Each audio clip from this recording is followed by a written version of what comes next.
Non-negotiable? Chip. Thank you, Mr. President.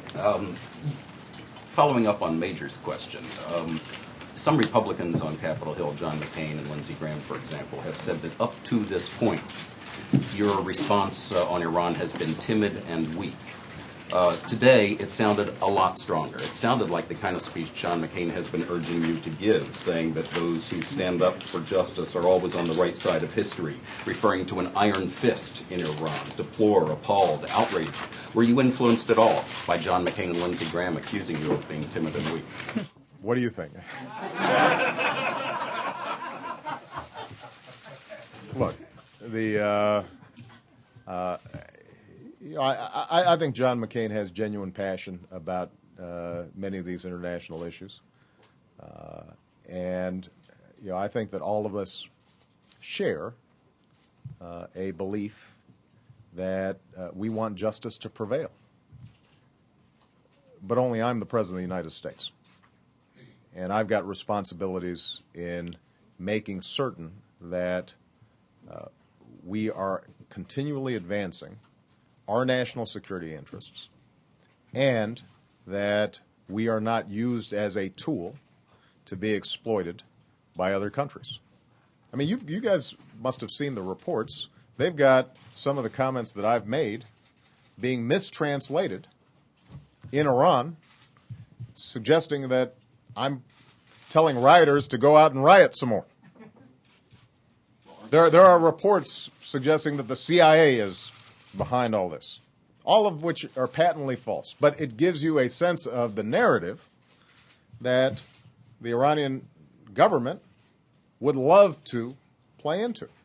So the members of Congress, they've got their constitutional duties, and I'm sure they will carry them out in the way that they think is appropriate.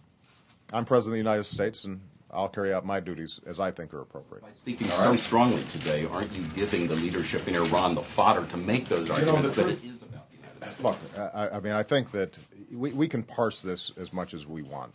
I think if you look at the statements that I've made, they've been very consistent. I just made a statement on Saturday in which we said we deplored the violence.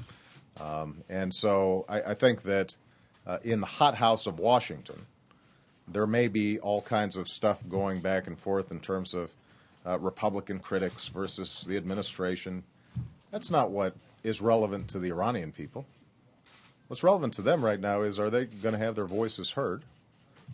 And frankly, a lot of them aren't paying a lot of attention to what's being said on Capitol Hill, and probably aren't spending a lot of time thinking about what's being said here. They're trying to figure out how can they make sure justice is served in Iran. So there's no news in your statement today. Chuck Todd.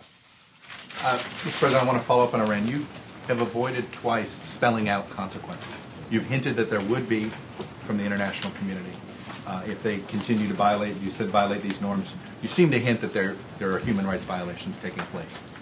I'm not hinting. I think that when a young woman gets shot on the street when she gets out of her car, that's a problem. Then why won't you spell out the consequences that the Iranian... Because I think, Chuck, that we don't know yet how this thing is going to play out. I know everybody here is on a 24-hour news cycle. I'm not. Okay. Shouldn't the Chuck, world I answered the question, Chuck, which is that we don't yet know how this is going to play out. Okay.